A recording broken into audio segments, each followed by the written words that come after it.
So, welcome to the chat, the non-podcast podcast of conversations with friends who do fabulous things all around the world. So, everyone, I am introducing to you Markell Williams and Brad Raymond, who are two of the principal people involved in producing the F word, which I can't wait to say what I discovered last night about what the F word actually means, but we'll get into that. We'll get into that later. This is Markell's first play and your first self-producing project, right? Yes. Mhm. Okay, congratulations. That's what's up. Tell us a bit about the F word and what this journey has been like for you so far. Whew.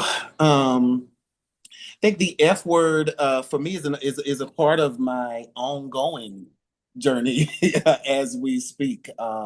It opens up pretty much with the question about a slur and the effects that it has on the individual being named without their permission, and also implicates those individuals surrounding the slur. How do they react in the moment when they hear it? Do they pretend? Do they rehearse what they're going to say? Are they just bearing witness? Do they feel bad? Do they don't feel bad? Do they agree? And so the F word kind of journeys this Black queer male, who goes on to attempt to define who he is outside of this word, and we see how that looks as he's navigating that space in a more heteronormative space. And then we see what that also looks like in a queer space, and how the residual effects of a slur, the F word, dare I say faggot, um, kind of weaves its way even into spaces that are meant to be protective, meant to be inclusive, meant to be defined outside of hetero norms. Um, and how even then you still have to fight for some type of identity, because masculinity still has currency, even in a world that is meant to be transformative, and you're meant to be whoever you desire to be.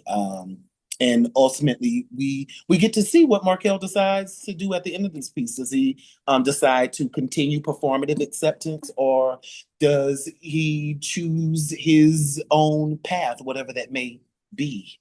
So, is this autobiographical then? Ooh. I would not say that it is. I would say that it is more isolated moments from my life that have specifically defined me because of having that agency stripped from me. When I first was called this word, it was in kindergarten, and we see that in Act One, Scene One. And I had no idea what it was, but here I was, no one at that time ever really used my name. Either I was the kid with the cooties, or I was the F word. Um, and so this story, while it might feel autobiographical, it is more vignettes of moments that I felt were important to me in claiming the many identities that I claimed, to perform performative acceptance in lieu of that word, um, until I guess I think I decide in this piece whether or not I want to continue this performative acceptance, or embrace me, whatever that means or whatever that looks like. I'm actually so surprised by you saying it's not autobiographical. And I only say that because there's so much brave honesty about your life in this piece that you are sharing unabashedly, that I feel like we get to know who you are as a human being and your journey. And, uh, there's some moments that most people would be really hesitant to share because they're deeply intimate, and some of them are really filled with a lot of pain. Some of them are really filled with a lot of courage. Yeah. And I think it's you, right? Oh, It's yes. you and your journey, and you put yourself out there in such a brave way that I feel like I've watched the story of your life. And I guess why I'm hesitant to say that when I think about an autobiography, I think about the entire scope. And me and Candy got to talk a little last night. And for me, it's not the entire scope of my life. It's just the scope of that life where the F word affected it. And so while it is very defining and I do share a lot, I don't want people to come, well, you talking about your life. Why wasn't I in it? Because Right. I had a beard. So it's like, you know what I mean? Yeah. So yes, it is. All of these things are very true, but it's just like one. It's little, but it's big, right? It's this one little moment that basically changed the course of. I like to think of it. Who would I have been had I not heard that word? Had someone not called me that word and it stuck? Because let's be real, there are. I've witnessed many other guys that age, kindergarten age, be called the F word, and it didn't stuck. It was like you knew that person was just saying it to say it, but with me, everybody, well, he kind of is, girl. It just kind of stuck, and that just, like I say in Act Two, I was literally in Conway, South Carolina, the neighborhood fag, and it just stuck. And what does my life look like through that lens? And how, and you see, in looking at it through that lens, and you see why I did, or why I would make the choice to do the things that I did. I mean, college was like I was being around ninjas that did not know my past. And so for me, it was like a blank slate. Ooh, I get to pretend to be, and literally peel off that shame that was never mine to bear. So yeah. So Brad, what was it like for you to be asked to be the director for this project, and how has your personal journey as the director been like as you've been working with Markell so far? Lie, don't tell the truth. It really, first of all, I felt so honored to be asked, and really honored that you trust me to be a steward over this really magnificent piece of writing. I have directed children for years and young adults for years, but like this is my first venture into directing a seasoned professional actor. So, there was trepidation and nerves and like, am I going to do a good job? Do I have the skill set for this? And I really have loved this journey. It's so nice to be able to work with a consummate professional who also happens to be one of your really good friends. And so the dynamic between us working has really been wonderful. It's so collaborative. Sometimes you work with writers. I've been in a lot of rooms where a new piece is being developed and there's a dramaturg, there's a director, and people are really trying to get them to mold the piece into being the best possible piece of art. And often, as writers, people can be really precious about their babies, and there can be a lot of resistance and a lot of pushback. But what's so wonderful about Markell is he's so open to hear feedback, and because he really just wants the piece to be the best possible work of art that it can be, that he's released the need to be precious about what he's written, and is really open to listening to people's feedback so that the story can come through clear and really be a great work of art. And Nice. And that has just been a wonderful experience. I couldn't have asked for a better experience with my first time directing a profession. Really, I mean that. Nice. Yeah, that's wonderful. So Markell, you mentioned that we got a chance to talk last night. So yes. after, with some hours in between last night and today, is there anything about our chat from last night that stayed with you that you may want to bring up? Um, there were a couple of things. I think um, feeling seen, and I think as long as I have known you and always have loved your energy, I realized that I had never actually like talked to you. Yeah. And it made me wish that I had in some because you just what the way that and I won't talk the way that you expressed the like this dealing with problems internally and just navigating. I felt so seen. And oftentimes I feel like I rarely meet people who can speak to that. And so it was just, yeah. That was a moment that just feeling seen and not crazy. There's other people who crazy along with me, but really, I'm having a director moment. Like I'm trying to get you more. I know. I think me. We need more of the star in the picture. We're both stars. You are the star. Piggybacking on what you said about feeling seen, we also talked about the importance of feeling heard, being heard, being held, especially by people that we will risk with and share things and say, I need your help, or can you, listen to me, that kind of thing. And then when that doesn't happen, there's disappointment.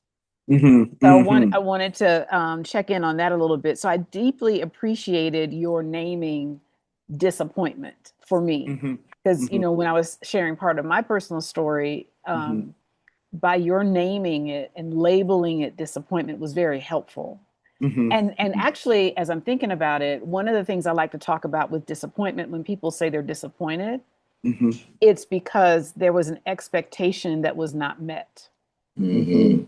So yes. I'm not saying be like my dad. My dad gave me this advice when I was a kid, and I was like, I don't know about that. But he said the way that he would keep from getting disappointed is to not have any expectations. I don't think we want to do that. I don't. Yeah. But I think we have to manage them in a way, so that the disappointment, I don't know, isn't too prevalent. Maybe that's what I want to say. Yeah.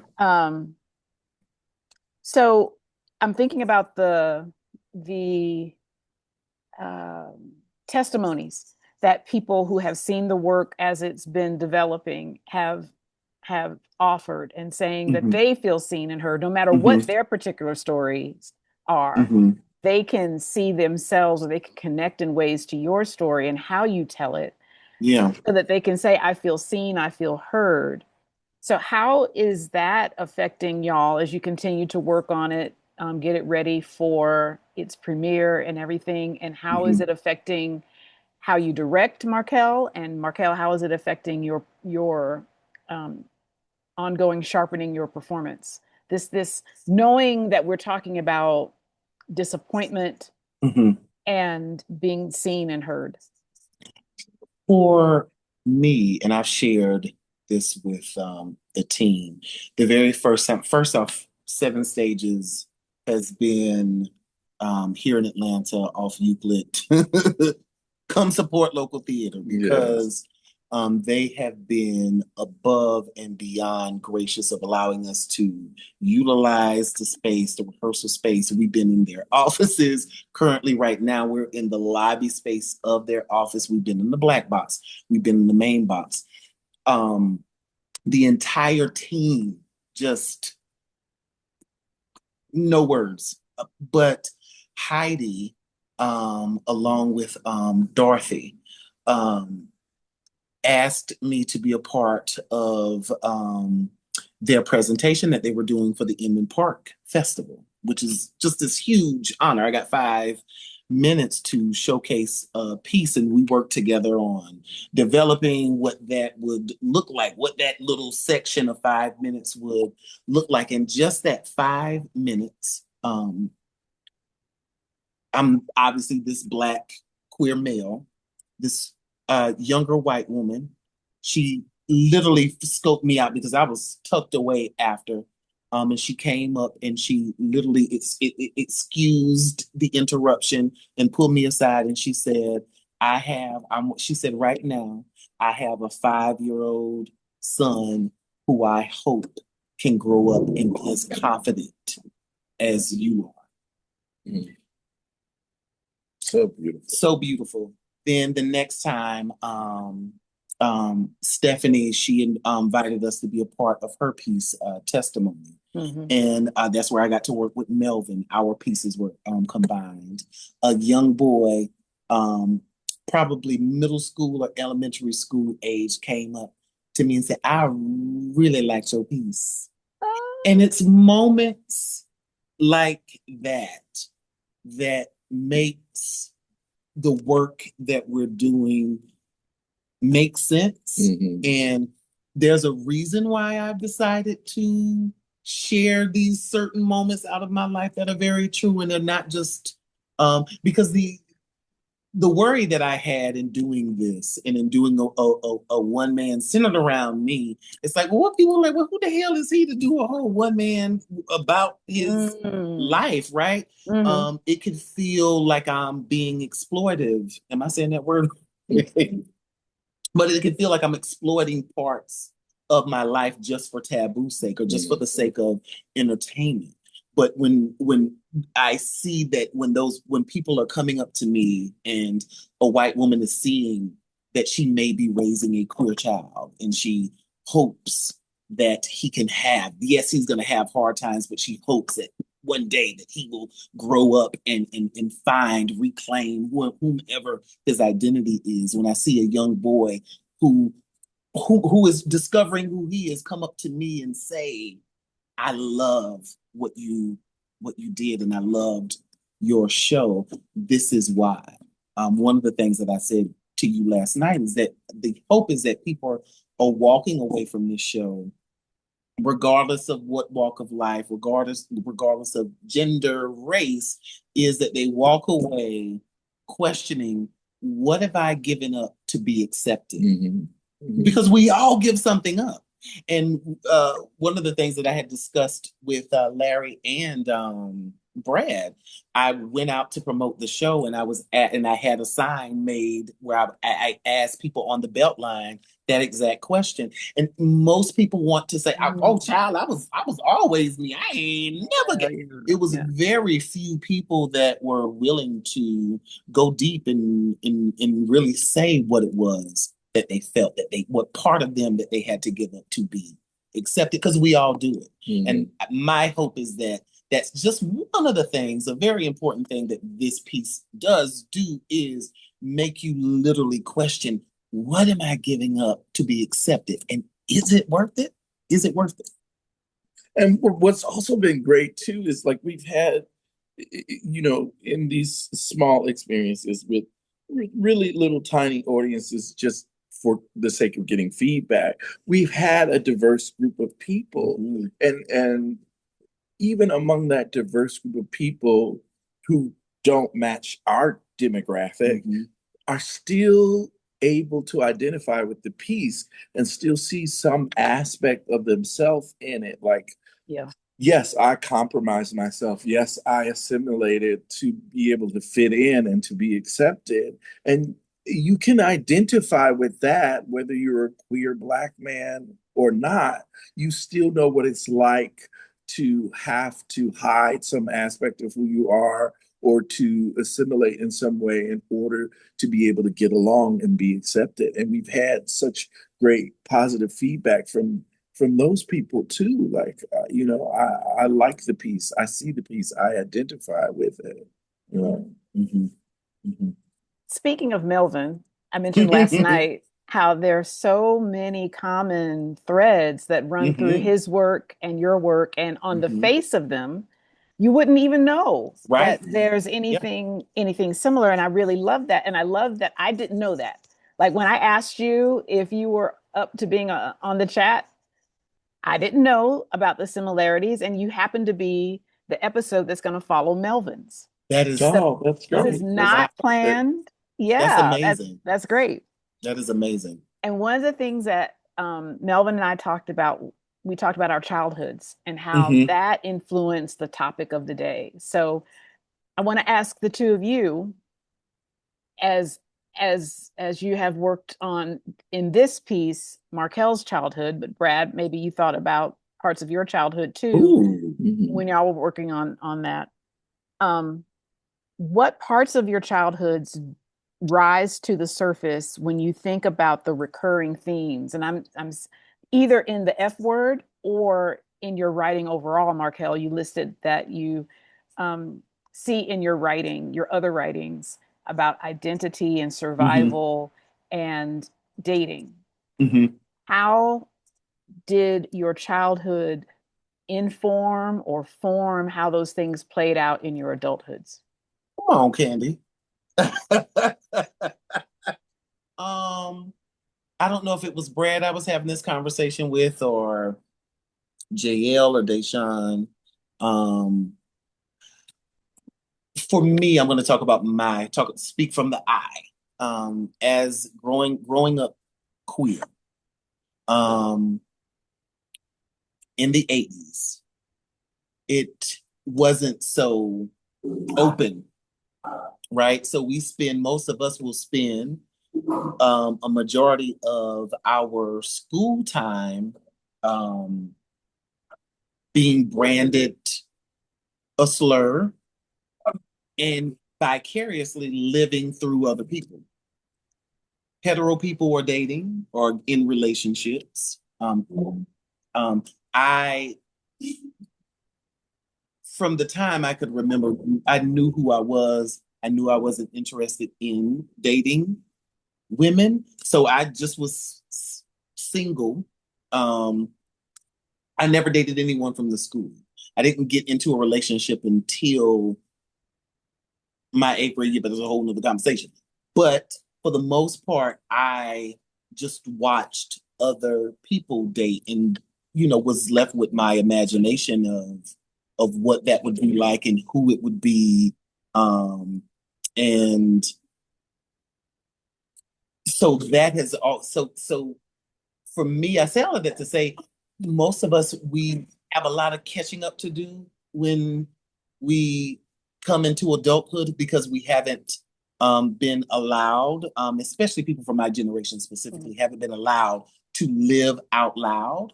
And so now we're experiencing relationships in their rawness and their out loudness for like the first time. And so we're catching up with the visibility of that, with that emotion, with the emotional components of that. And so that left me wanting a lot.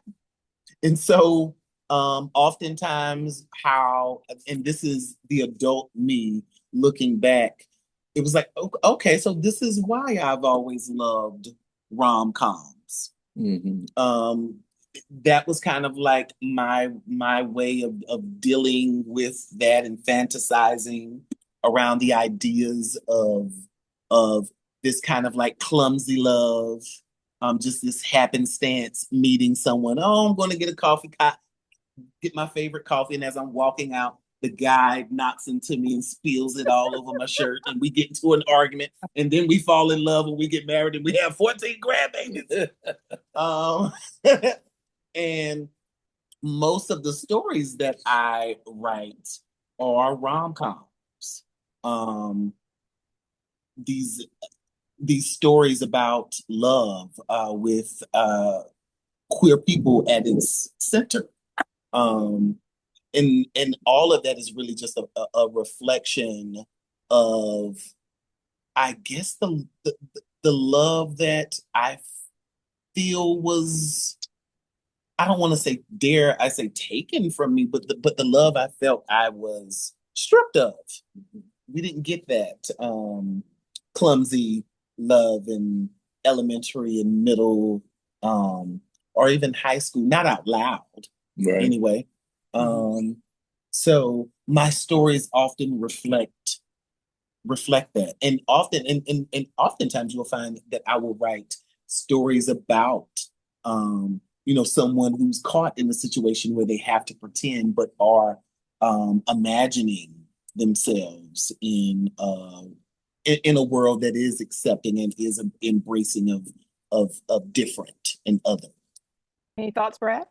Well, part of why I was so happy to be a part of this piece too is, we've had some similar experiences growing up and feeling ostracized for being different, for being softer, and for me being nerdy. And then I also had the added thing of being heavyset. and so all of these moments that Markell talks about in the play from his childhood of the other kids seeing you differently or putting you into a box or all the way into a corner, I can identify with that so much on a bunch of different levels, and I think that experience has informed who we are as artists. You become really good at pretending, which doesn't necessarily serve you in life at first, but then it becomes a really useful tool as an actor because you've spent so much time learning how to pretend as a kid growing up so that you can be accepted.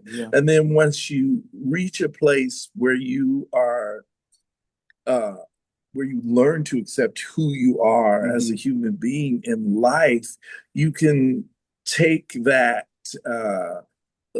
those lemons and turn them into lemonade and use that to your advantage. And I think that's part of what we've been able to do as artists is to make that trauma serve us in a way.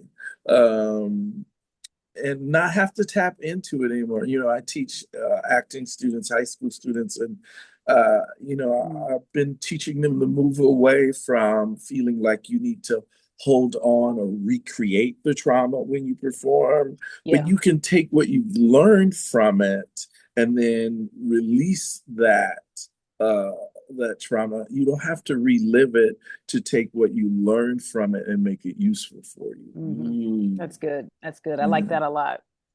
So speaking of our artistic choices, so I'm bummed that I'm not going to be in town to see it. So that just means we have to find a way for y'all to get out here. Yes.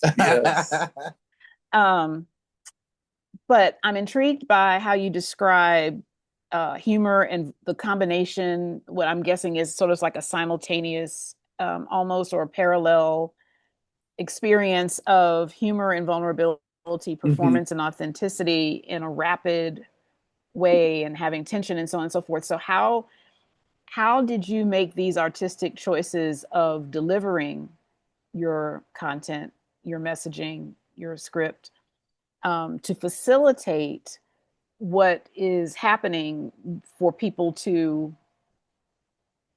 feel seen and heard, or however the results are happening? How did you decide that this is the best delivery method to achieve the results that you wanted and or that you're getting? I'm going to be very honest with this piece. So with this piece, like part of our conversation, I had already had bits and pieces of this written throughout the stories that I had written. It wasn't until I got this idea to write about my life, but through the lens of being named a slur without my permission, and how that looked in each significant portion of my life. And so that within itself removed me from the audience. And I was focused on what elements of storytelling do I like? and um, what does that look like? I know very early on in the process, um, and I shared this maybe with you like a couple of times, that when it came together, it always felt like a comedy set that had gone off rails. Mm. Like I just imagined my character taking Marta to some late night comedy joint to get a 15 minutes. And as he was walking off, someone said the slur to him. And this is, I'm older, I'm 43. He's walking in, and whatever he had planned to say now is completely derailed. And he's the safest way to unpack all of the things is on stage and with an audience to hear it being unpacked. And so that's exactly where that kind of like the lens in which I told the story. So like right away, I knew that I wanted a lot of direct address in this piece. There are moments where I wanted the audience to be exposed and bear witness to a lot of the name calling that's happening. Because it's the first thing that I do is I explain what it is like to witness a slur and who's the witness, who's the one rehearsing what they say, and then we actually see that moment, and then an audience, they're forced to decide who they are in this moment, who they would be. And so I know I wanted various elements of transformation that would communicate the story, and I really thought that there are moments where in any piece, I think, where an audience needs to be educated on things that are about to come up. And so for me, there's a moment where gay hierarchy needed to be communicated and educated before the audience could securely come onto that next leg of the journey without being like, what's happening here? What's going on? And that was for me, that was one of the biggest pieces of the puzzle, was how was I going to do that? And for me, that choice, once I went back and I recognized that a person that was kind of like my guide when I first moved to Atlanta, young, Black, and queer, was my best friend that I had known since preschool. And that was Miss James, who, is a drag queen.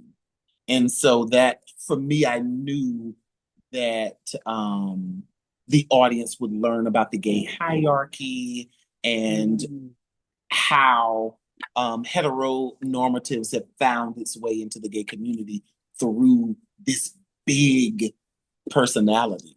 And Wait, once are you saying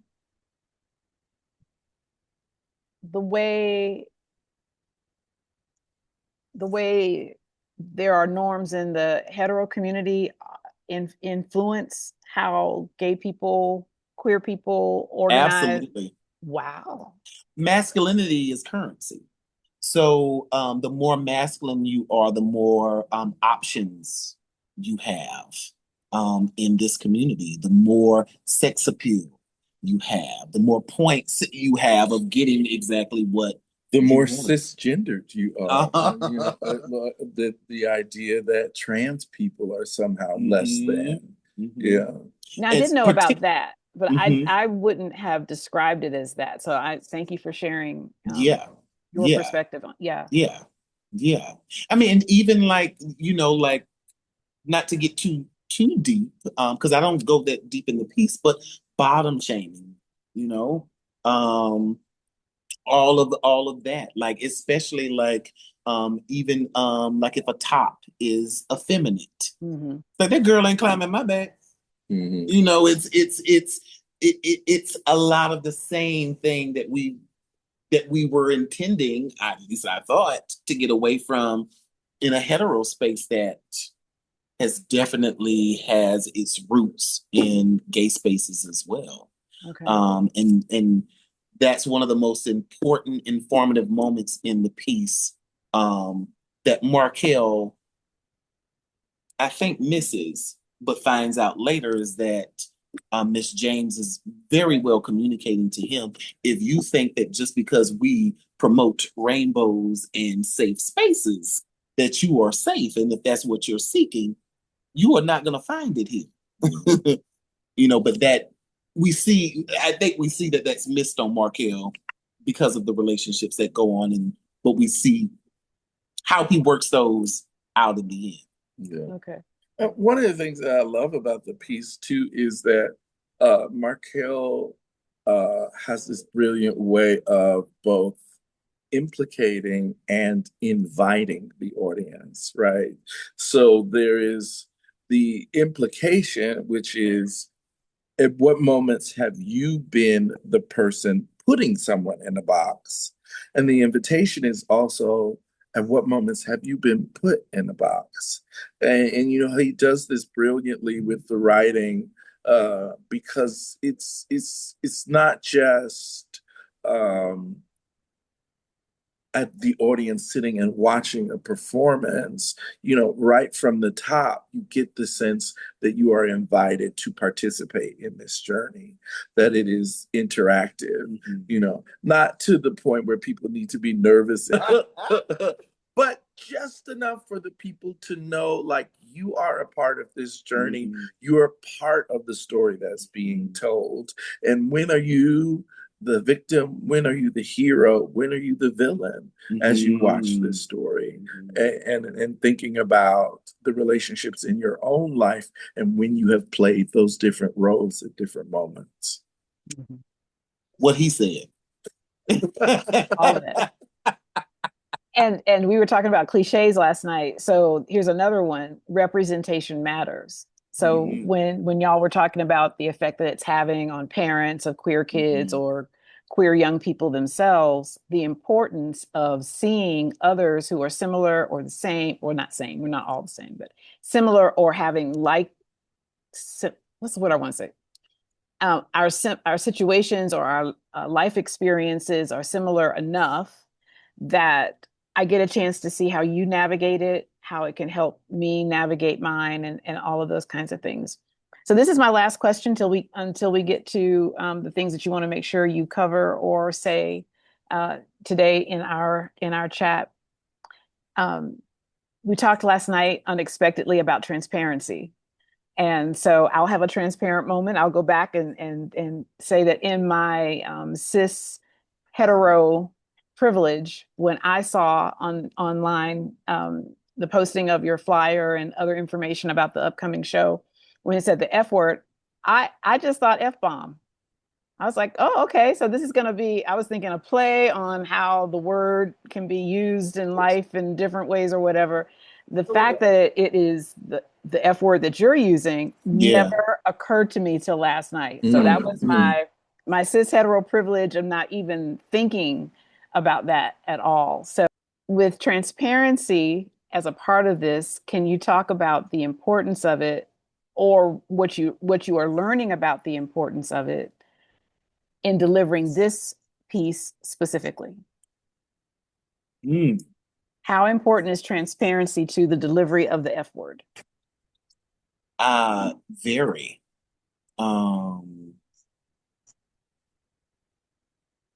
Very. I don't think and I think that once I decided that this was going to be the way in which I talk about parts of my life, I had to be extremely transparent about those moments, right? But more so a deep dive, because this is Markell exploring what parts of him has he had to give up for acceptance from a group of people that he ultimately decides is never really going to respect him anyway, and he never really respected them. And because that level of transparency of knowing where was my headspace, why was I willing to give this chunk of me up in at this moment in time? Why was that so important? How did that then lead to me sacrificing another moment of myself to be with this man, and then chiseling another crumb for me to be with this one, to the point where I had nothing, a shell of a person, and just accepted anything, until the point where I was forced to stop, and beckon the question of, when will I just say that I am enough? And so going kind of through that journey and being honest was how ultimately I had so many moments. That's where that line, make them comfortable and you can stay. That's really where that was born out of, this, as you say, this transparency, being transparent and completely honest and earnest with myself about where I was. Like, how did this, and I asked that in the piece, how did this happen? Like, how did I allow this to happen? Because at some point it becomes a choice. It's not just survival. Survival, it becomes a lie. Because I really need to survive to be in this group or to be seen this way? It becomes a choice. And so through that transparency, through that honesty, I'm like, no, this is not survival. In some cases, it very well is, right? Like, as a Black gay man, like I told you last night, I recognize there are certain things that I might have on. I'm like, I'm not going to stop at this gas station at this time of night, right? That is survival, right? But butching it up so that you like me and allow me to enter into your spaces is not survival. That is a choice. And so you have to be transparent to get to those conclusions. And it only enriches and informs the piece a lot more. Right. And I think that a part of that is why our work was very easy, because I did do as much, not saying that I don't have more work to do, right? This is very early development. I just started writing this in December. And here we are in August, about, to do a premiere. So there's a lot more work that needs to be done. Yes, right? Yes. But leading up into this point, the work, and we keep finding things, has been easy because of that transparency, and again saying, ooh, this was really why I needed this thing. And it was this ultimate need that I kept finding myself having. I need to make you comfortable. What that looked like in elementary school. There was a time where the free lunch, we didn't get free lunch right away. And so my mom had to pay for my lunch. And I would literally just go sit at the table and I would just pass out dollars to the kids who were my abusers. And at least for that little moment of time, their face lit up. They were happy, and they weren't calling me a name. And they were looking at me like a person. So you keep sharing stories that need to be in there.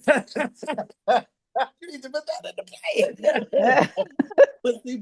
But it's being transparent, right? In those moments, like, we know that we can get there, and those stories will be there in the next iteration. But it's such a long process. It's like and I have this arduous process, right, of talking and sitting and writing and seeing what works, and seeing, oh, well, this might not work because it's going to take us down a different lane than where I'm trying to go. It ultimately still becomes this puzzle making thing that then leads to this thing, and the shuffle buffle, chronography, that you kind of go through as a playwright with it in determining, what makes it in. But ultimately, I don't think that we would have gotten where we are without that level of me just really being honest about those moments, not my entire life, but those moments of my life where I just decided it's okay for me to be quiet here.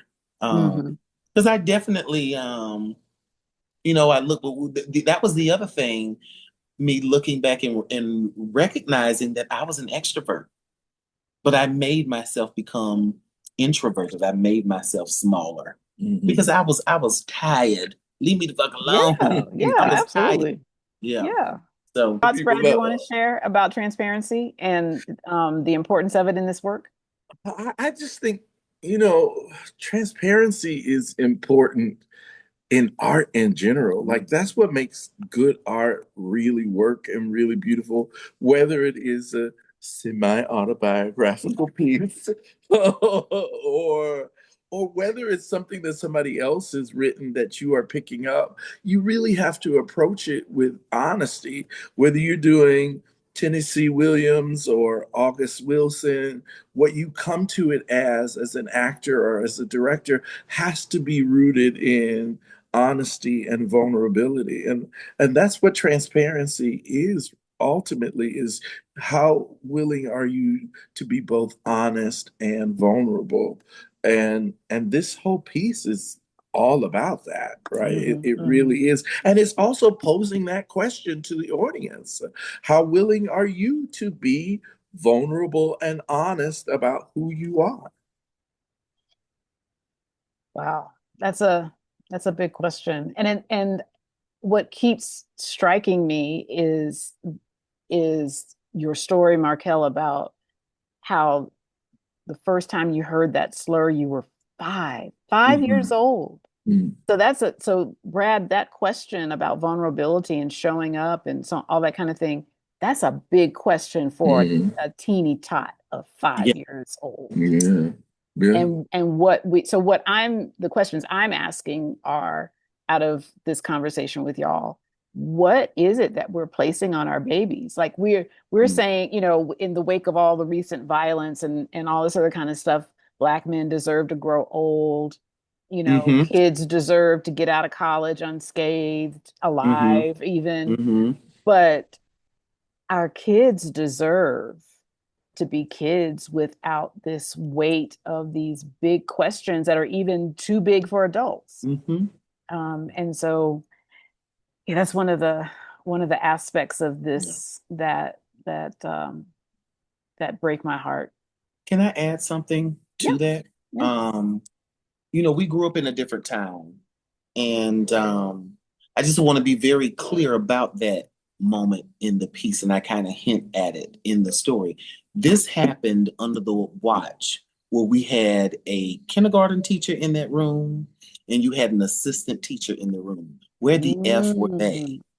Where were they? Mm. And back then, if you remember, teachers would, when you would try to tell, they would say, "All right, now don't be a tattletale." Or sticks and stones. You Mhm. can't let these words get to you. And so it was like where the person who was the victim was being made into the perpetrator. Because often those teachers and other adults in Mm-hmm. your life, they don't want to be uncomfortable. Mm-hmm. In confronting what's happening in this moment, they have to confront how they are implicated in their own way. Mm-hmm. Yeah. And people don't want to do that Yeah. often, which is sad. Mm-hmm. But, especially when a child's sense of self-being is at stake, that you would rather make the child uncomfortable than just be smart enough to figure Mm-hmm. out a way to address it and Mhm. confront your own uncomfortability with the Yeah. subject matter.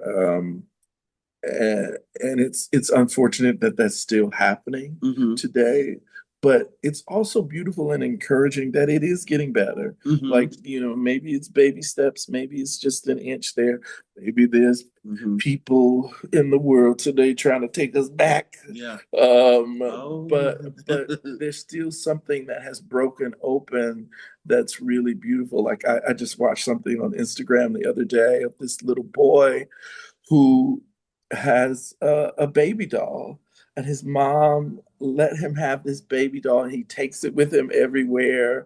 And she posted, she was like, he would not go to sleep. He insisted that he give his baby doll a bath before he could go to bed. Like the baby had to be cleaned before he could go to bed. And I thought, what a great mom to be able to recognize that her son really wanted to have the experience of caring for a child and emulating that. And she let him play with the doll where, as we're growing up, and like there's even a moment in the piece where, one of your uncles says to you, put that doll down. And so how beautiful that we have parents today who are not only willing to let their children experience the things that they genuinely want to experience, because this little boy had so much joy with this baby doll. And that she was smart enough to see that he had so much joy in that moment and to let him have it. And not only that she's doing that in their private lives, but are willing to share that online for the world to see without any fear of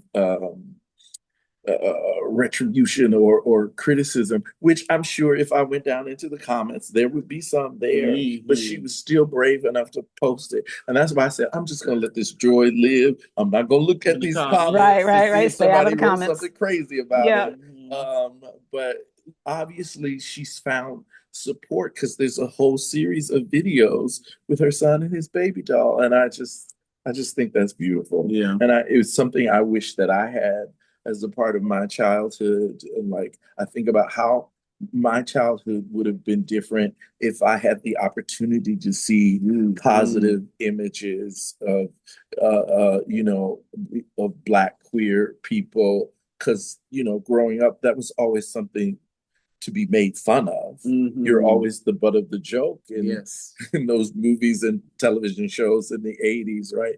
That person was being laughed at and not laughed with. And thank goodness there's a little more diversity of imagery out there where, we can say, come laugh with us as opposed to laughing at us. Yeah. Absolutely.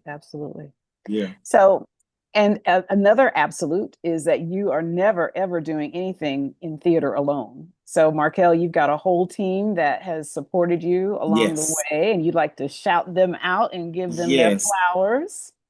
First off, sitting right next to me is just, I have no words. I'm so grateful. Like I told you last night, these individuals have agreed to be a part of this process, not based off of a beer budget, but off of a M&M and Starburst. I would say and Starburst, just M&M's. No. He has been buying me chicken wings. So it is just the amount of which, there are times in your life where you embark on these, I get to use this word, these gargantuan things. And you don't know how you're going to get it done. And then you ask kind of like these impossible asks, and then these insanely, impossibly talented individuals say yes. And not only do they say yes, right, but they really approach it with the seriousness and the instinct as if they're being paid $1 million. And that's what this process has definitely felt. Each time that we've gotten up, Brad has been prepared, very prepared. Any suggestion or ask that he has always been very well informed and backed up with research and paperwork and all of the receipts. Okay. And he's been really, and it's just been, I can't even describe like the joy that I feel to have a director and a close, good friend be so invested in the work to where they're like, look, he even encouraged me to rewrite the look of one of the most important scenes, and it literally changed, and it allowed space for my ultimate vision of that scene to really scream, not just shine, but scream through, which is what that scene needed to do. So I can go on and on and on about Brad, like literally, thank you. Oh, thank you. Thank you for He's letting done me be so a part much. of it. I shouted out 7 stages. I can't shout them out enough the work that they do here. They gave me my theater legs way back in, I think it was 2015, 2016 that I started here. They gave me my professional theater legs, and since then, they've always held space for me. And just in this process, this is what you hope to have as an artist, that you have a theatrical home, a theatrical family, where when you're operating on an M&M and Skittles budget, that you can utilize the lobby to rehearse, or people open up their offices for you to rehearse and for you to do sound, and give you the black box and the main stage whenever you need it. This has been incredibly generous. It's a special shout out to the artistic director Heidi. Yes, for letting us use the space, and also supporting everything that we've done. Shout out to True Colors Theater and Southwest Art Center for letting us creep into their spaces while I was doing double duty of being in the show. And he always booked. Man, booked and busy. So thank you to Lisa Watson and True Colors, and to the staff of Southwest Arts for that. Larry, we can't forget the dramaturg. He's made certain that first off, I always say that he's an advocate. He's an advocate for youth and adult queer people, LGBTQIA. He started one of the first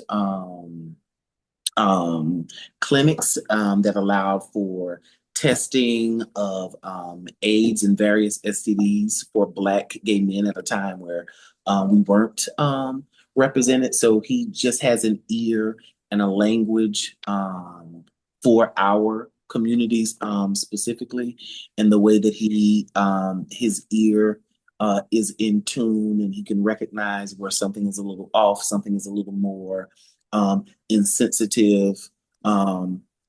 Speaking of which, transparency moment, I learned today about, to me, lifestyle is just lifestyle. I didn't imagine that in saying that that the interpretation is that is a choice. And so that came up with a line, right? And how that word has so much weight to it in our community, because it's sometimes used as a slur by heteronormative spaces of, this is your lifestyle choice, this choice, as opposed to, no, this is who I am. This is who I am. Are you choosing to be straight? Right, exactly. Exactly. Yeah. So it's just moments like that between both Brad and Larry, when it comes to the work, always going through it with like this fine eye. And all of the generous people who we've been that have gotten up at 10 o'clock on a Saturday morning to come and give us feedback about what's working and what would make the story clearer. We had some of our actor director friends stop by. Cynthia Barker, our friend Eric Little, who's a great director, just left. He was just here with us, giving us feedback. Roll me out, honey. Yeah. It was good suggestions, though. It was great suggestions. We have other people coming. A couple of my other friends who are actor directors in town will be showing up tomorrow, and of course over next week. So we're just grateful to the whole Atlanta theater community for being supportive and being willing to offer up their time and expertise for free and give us good feedback. Yeah, that's one thing. We have a wonderful, supportive community of new work. Yeah. Yes. Bar none. Yeah, absolutely. And actually, it was 7 Stages where, Markell, I first saw your genius.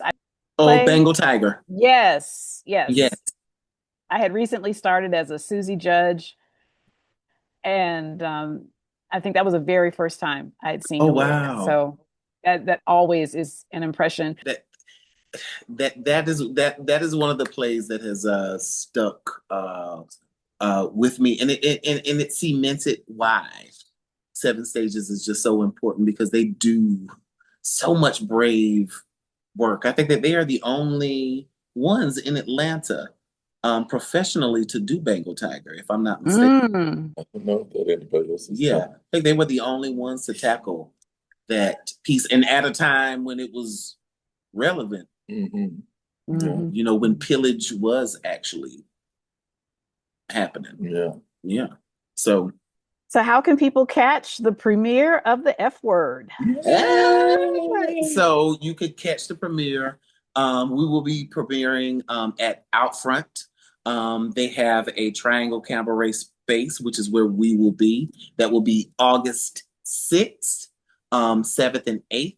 I will send you, you could always follow The F Word by Markell, which is our Instagram page. And you can get tickets. The ticket link is in the bio. I'll also send Candy a flyer and the ticket link so that she could post available whenever this is posted. But the dates are August 6th, 7th, and 8th, that first week of August. That's a Thursday, a Friday, and a Saturday. And we have... Oh, and we should mention that it's a part of the Lavender Festival. Yeah, it's a part of the Lavender Festival. Yeah. So we give them a shout out for selecting your piece to be part of the Thank you, Ty, and the whole entire team for believing in this piece and giving us a platform to tell this story. Yeah. Wonderful. All right. Yeah. That first week in August, it's packed. There's stuff happening here. So that first week in August, everybody, I guess, is trying to get the last summer stuff in before school goes back, maybe. I don't know. Yeah. All right. So August 6th, 7th, and 8th at Outfront Theater. Yes. All right. Okay. Yes, it is. Yes. All right. So thank y'all for being here today on the chat, and hope you have a good rest of your day. Thank you. You too. And Candy, thank you so much for having us. I love what you're doing, this platform, giving artists an opportunity to communicate what they're working on. And I've always loved what you've done. And so just thank you for giving us a platform to talk about this piece. Yeah. This commune. Yes. I love y'all too. And I love your work. I love y'all as people. And so thank you for being wonderful people out in the world making a difference. I appreciate that. And so it's my pleasure and my honor to host you on the chat. Yay! Thank you. You're welcome.